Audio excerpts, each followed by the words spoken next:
Thank you very much, guys. And I think, Joe, you hit the nail on the head. You need to look introspectively at your inner shoutcaster. When inner Joe Miller looks at outer Joe Miller's phrases and learns from inner Kobe's outer Kobe phrases, things get gnarly.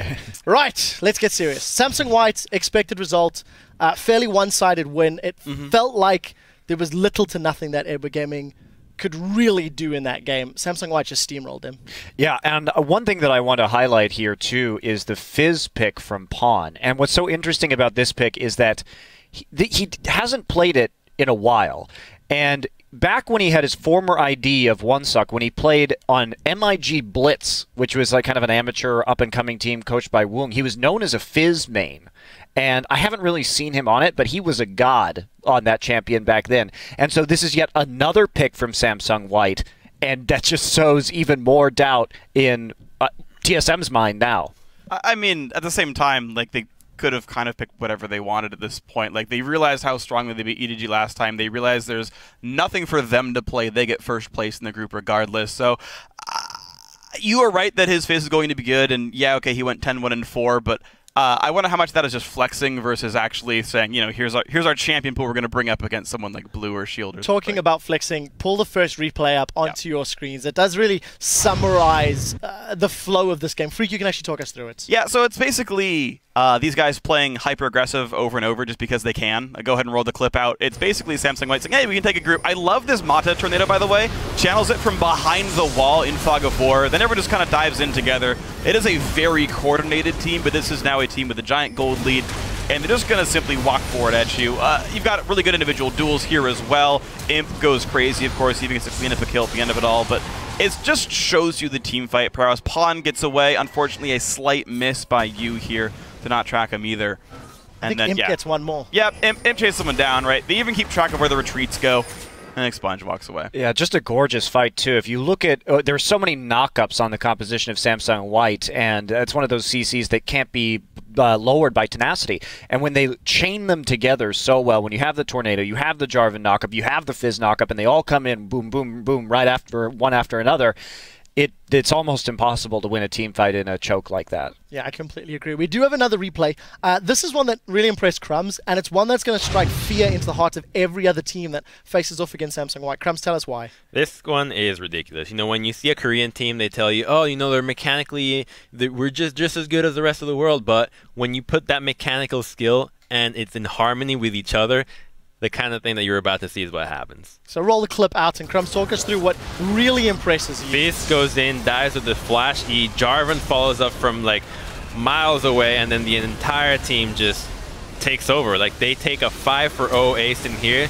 They're coordinated with their cooldowns with the Maokai W and the E Flash, so that every time it's not just one going in, they have multiple people following them up. And they're right there. Janna flashes in to save Fizz from the tower shot with the heal. You can't match this kind of level. It's artsy. That's what it looks like. Yeah, and you know, actually, speaking of that whole team and Mata especially being incredible, Crepo, I do just want to say that Mata's first completed item after Sightstone was Frost Queen's Claim. Yeah. I'm on your side, but You know why? You don't need a defensive item if you're winning in 15 minutes. It's a good point. Right, with that win, what it does mean is that Samsung White guarantee, obviously, the first place seed in the group. We know with TSM losing to SK, our first quarterfinal is 100% guaranteed and locked in. Samsung White will be taking on Team Solo Mid in Busan, Korea. That will be a best of 5.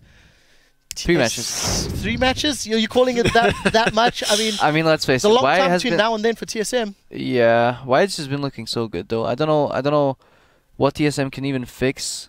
They have like 2 weeks time maybe, but even then the difference is just so big. I'm going to make a bet that I made to you guys in the caster desk previously, which was that if White is to lose to whoever, they would play. So now that they play TSM, I should say TSM. If they were to lose to TSM, I will boil my shoe, make a shoe soup, and eat it in front of you guys, because I am so confident this is not happening. Somebody write that down. Jot it down and record it. Rose-tinted glasses? Yeah, you know what? You willing to take the kind of same bet with me? No. Oh, come on. You don't have as much faith? No. All right, I will share a shoe soup with you. I will say that if TSM beats Samsung White, I will eat an apple pie.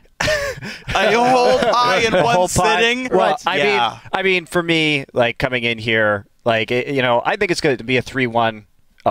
Oh, damn it. 3-0. No chance. Damn it. Well, sorry, I don't know how those things get on my face sometimes. You put them there, that's how. Right.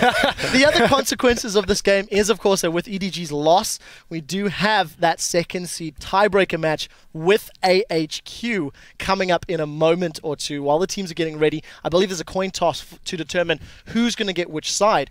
How broken is Edward Gaming's mentality? This is a question that we were discussing while the game was going on. In your mind, Crumbs, how bad is it in the EDG camp? When thinking about which team would come out ahead in the EDG versus AHQ matchup, I thought, okay, they lost one game already, and the crowd was really behind the AHQ. This second game is going to be determined as to how badly are they going to lose to Samsung White, and how much is that going to translate into the next match? And with the crowd behind AHQ, their morale is down. I mean, you have to, like, there's no way somebody's that resilient to not be able to completely step away from these games like these. Monty, anything to add? I just think it's, you know, it's a really interesting matchup. And when we talk about EDG, you know, we called this group the David and Goliath group. We expected EDG to do better, but EDG has just been not performing. Like, I'm at this point wondering, is this the Samsung Ozone of this year? The team that comes in with a lot of expectations and then completely chokes in the group stage? Well, again, keep in mind, like, when we stack rank the teams, I know we like to think of EDG as this very strong Chinese team, but again, they had the same regular season record as Royal Club.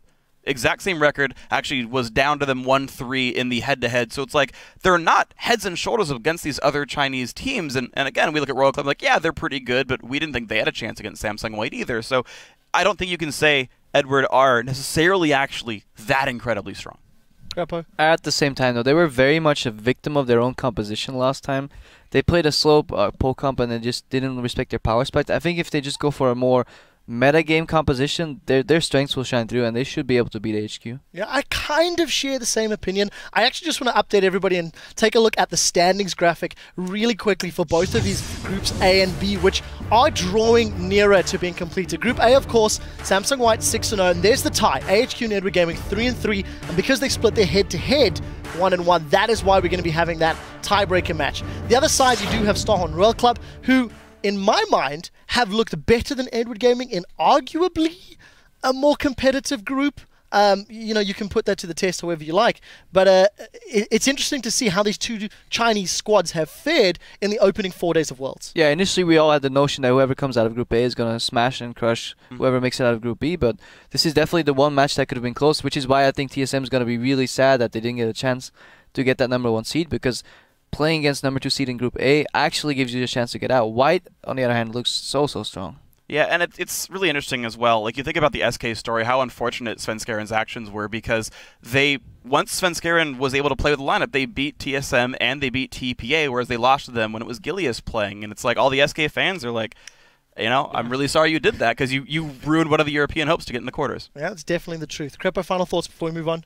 I've actually made all my thoughts already. Thank you, though, for giving me the guys, chance. We do have that tiebreaker coming up between Edward Gaming and AHQ Esports to see who will be advancing to the quarterfinals, where they will face off against Starhorn Royal Club. And we're actually going to see the coin toss to determine who will get the side they want. It is Westo representing AHQ and Edward Gaming's manager representing his team.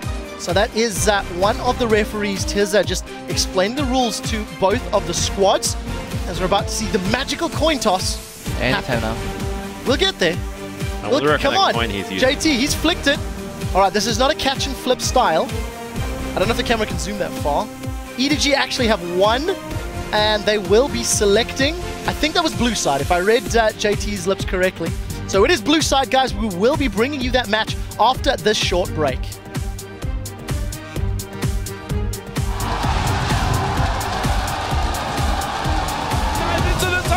And their first kill coming straight down. Dandy will lock up Clearlove inside of the Cataclysm. And they're going to tie up now. Mana comes around the side. Dandy's just doing all of the damage. In goes Port, slides on through. Here they go. Looper catches on to Clearlove. FCZF comes in. Here comes Mana. Howling Gale through the run of him. FCZF locked down and taken out. It's a double for him. Dandy's forced away. It goes up to the side. Rat-a-tat-tat rips on through. Clearlove, that's another one down. They clutch on towards Nama. He drops